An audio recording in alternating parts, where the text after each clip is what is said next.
I got this spot out. Okay. And it'll be in Spanish, so we'll start off. Man, that's so good. I can't swear. Okay. There we go, start. Ready? 3, 2, 1. Hola, buenos días, señor Q. Me llamo Antonio Pérez en esta clase de periódico 2 de un B y A de Día de Dami Memorial. Y yo tengo mi amigo, está allí con mí y se llama Jaden Bekele. y nosotros necesitamos hablar y crecer al gospel de, se llama en inglés, Weekly Gospel. Este es el semana 27 de 2025 y este es la reflexión. Sí. Jaden, what did you get? Oh, por la cultura? Jaden, what did you notice? So what I found to be a little interesting is that mostly on how the devil was working in bribes. Like overall what I got was, don't let the devil have power over you, because the moment you give into desires is the moment that the devil has power over you. Honestly, that's kind of what we're doing here. Yeah. we're Definitely. We're giving into temptation. It's really good. No, it is good. But unlike this, the devil, if the devil himself tells you to do something, you should not do that. Because if you do, then you'll give in to him. You'll give in to the desires that he promises to fulfill. And if you do, then that's basically signing your soul over to the devil. What I don't get is that, like, why he's in the desert and he refuses to drink water. Yeah. No, that's the only thing. Like I know it's the devil and like you shouldn't listen to him, but I'm gonna be real here. If anyone at all told me that you know how you have magic and you can make things turn into food and things turn into water, I would want to do that to survive. But why? It just doesn't make sense, because like Jesus is a smart individual. I'm pretty sure he would figure out himself that he can survive by using his miracle powers. Yeah. So actually within this gospel, Jesus is specifically fasting. I don't know how serious the fast is, and definitely there are like those questions of like, how did Jesus exactly live? And so what I do know is that in fasting specifically, because now we're in the Lenten season, this was actually like I feel like it's supposed to represent the struggle and like removing ourselves from temptations and trying to control and have, because inside of this how difficult we should have it is control. How difficult it is to control the devil. And so I feel like for Jesus, definitely, like, this isn't an issue of survival, but instead, because he's both God and man, that when he is feeling hunger, pain, and all that, humanly he's feeling all of these like desires, temptation, hunger, pain, definitely, and also emptiness, right? Because he's not being nourished right now. But as God and divinely, he feels like he can't listen to the devil no matter what he says. And so that's why I feel like it's actually pretty interesting, because when Jesus talks all about this, it's wait, what was your question again? Just to make sure. I just want to make sure I'm answering it. No, it was like, why wouldn't Jesus help himself if it meant survival? Because like bro was starving and dehydrated in the desert. Like, Yeah. You can't.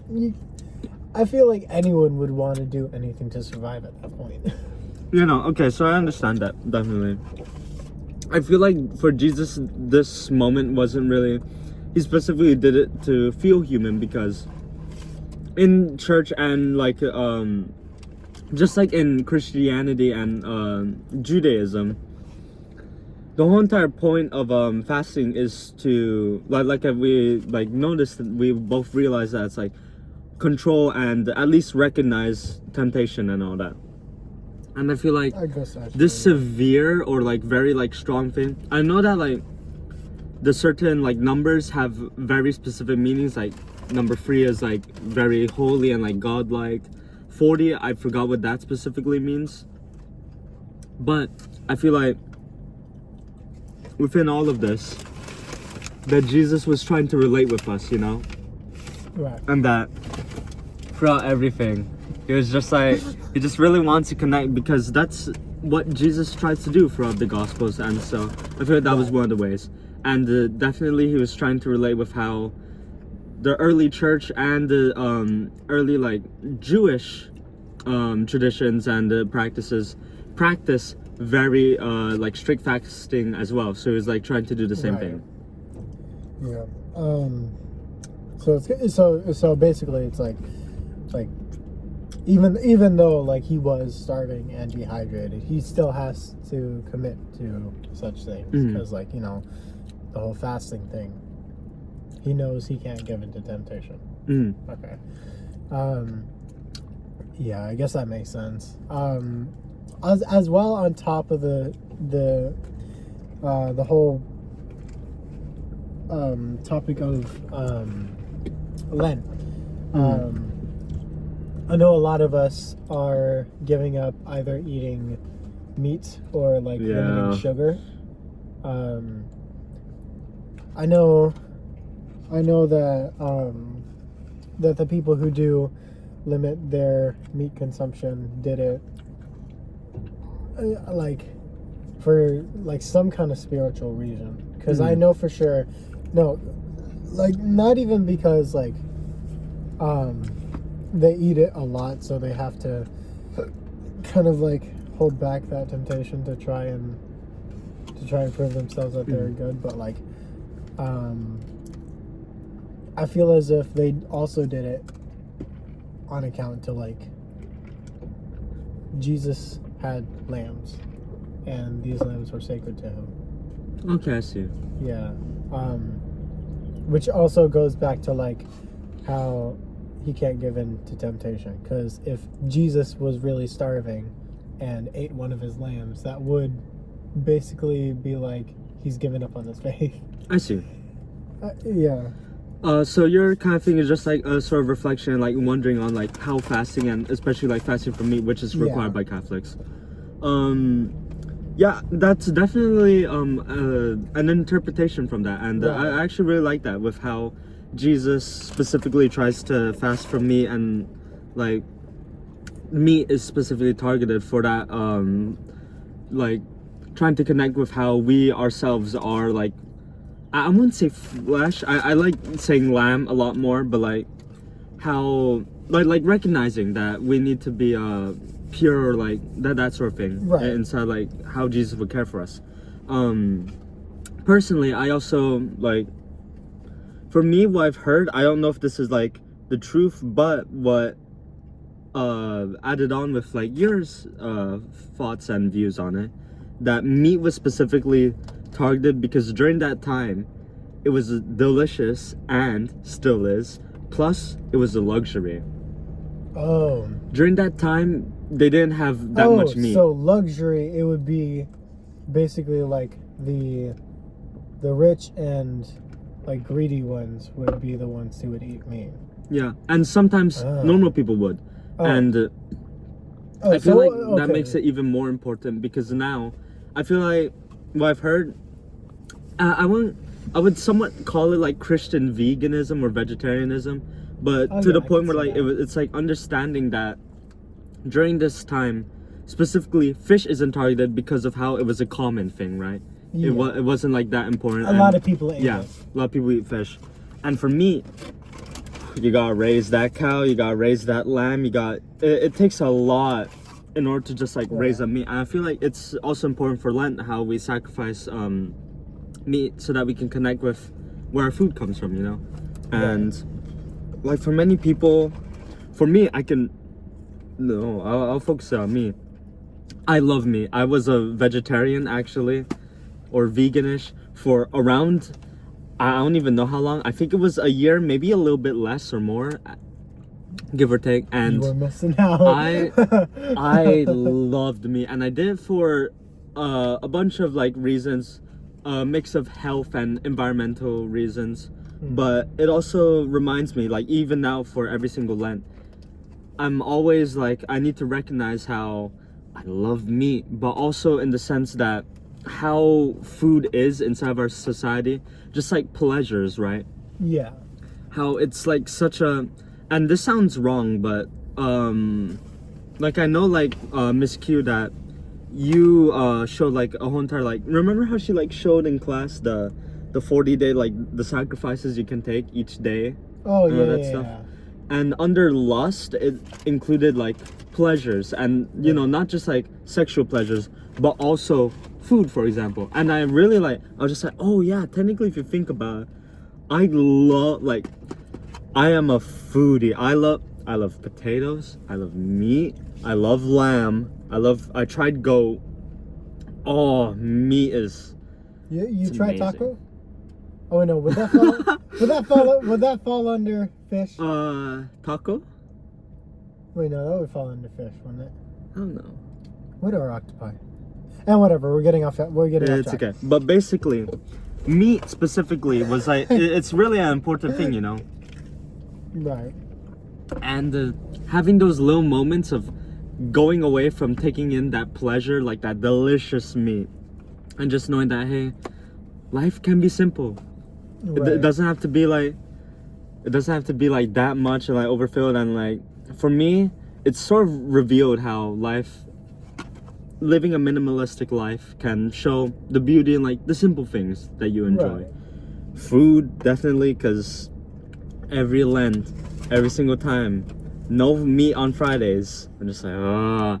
And now, even then, right now, Jaden's eating chicken nuggets. I am. Los peñas de pollo está allí en vez me ves, y ahora yo como un fish fillet y yo quiero 20 pollo McNuggets en inglés y estoy contenido, pero para mí carne, pollo, lamb está Sí, muy está bien. delicioso, es tan delicioso a mí es mucho y delicioso. por todos. And I feel like we just need to, I just really want meat. But basically, just need to recognize that, because meat is good, and not for everybody, but for me especially, it's just to remember.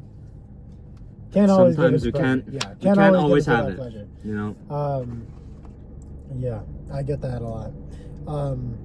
Another point I want to point out is another point I want to. Yeah, you know what I mean. Another thing I want to point out is the fact that that in the desert the devil tries a multitude of bribes, not just, and it's not just of like you should get water or you should get food out of It like starts your building magic. up, right?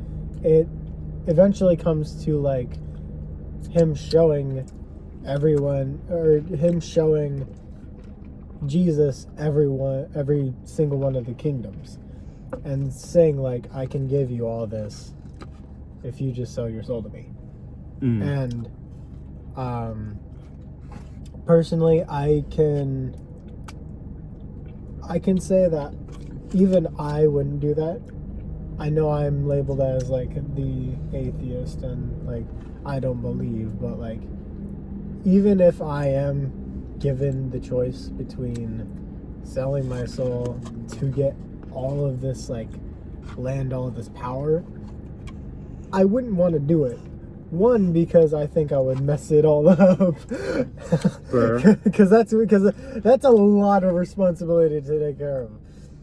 Yeah, definitely. Yeah, way too much.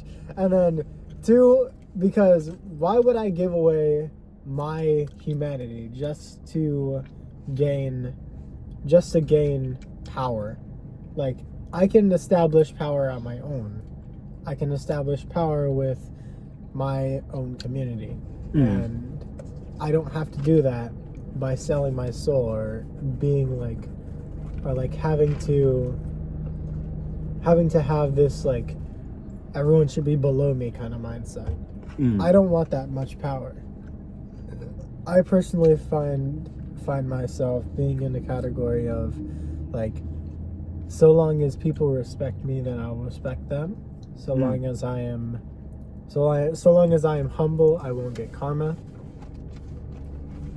Overall I just feel like it's not worth it for all the power. Yeah, no, definitely. I feel like just like with time, at that point, during that like historical period, I feel like the idea of like having power is definitely like a major thing, because I feel like as in with many people, having power is definitely like a sort of pleasure and like a desire, right? Like everybody wants to rule the world. Everybody wants to rule the world. And like when we turn back on like Mother Nature and all these beautiful wait, is that a line? Is that a line inside of the song? What? Turn your back on. Oh God. This guy. so as in like no, because inside an environmental idea, seeing everything and having control and being a god, right? Right. Is definitely a power that I'd say that some people would want. And actually I kind of find it interesting because like Satan throughout this whole entire thing, or so there's multiple different gospels that interpret the same thing, but I've like seen some say like devil and some say Satan. I'm pretty sure it's Satan, but basically irregardless of that, the devil's bribes is interesting because it goes from human needs, right? Yeah. And then transforms to just straight up people who want to be greedy. Yeah, and I feel like honestly that kind of I feel like that kind of reflects humanity a lot, because in a sense we have our needs, right? And we can easily give it up and say that we want to fast, say that we'll take it away, but when it comes to what we want, words or actions speak louder than words. Basically. And I feel like that's an important lesson for all of us. And what I also see interesting is during this whole entire time, the devil is also using like Bible quotes too. Right. Which I feel is kind of cool. I feel like the most like significant Bible quote he said was, "The Lord will not let you like be hurt. He will send his angels to make you safe." And Jesus, that's true. Just like, yeah, of course, because God, you know. Yeah, that's what I said, dude. But not in your mouth. And you're just like, hold on. Take my quotes out of your mouth. You're just like, hold on. You can't test God. That's not what we do here. Yeah, no, that's not what we do. And so I like that, because it just shows how, like, for example, different I don't want to say like bad people, but in the sense that sometimes the Bible can be used to go against what God wants. Yes. And it can be used against people, right? Right. And so I feel like that's also important, because even then, Satan is a trickster, and he will use whichever thing he can use in order to take control, which is I interesting. really hate this Satan guy. Yeah. He's just not clicking it. Yeah. Shoot. I think that's all I got. That's good. Oh man. Okay. Hmm. Well, that's 20 minutes. Yeah. Yeah, I feel like we did pretty good. Yeah. Well,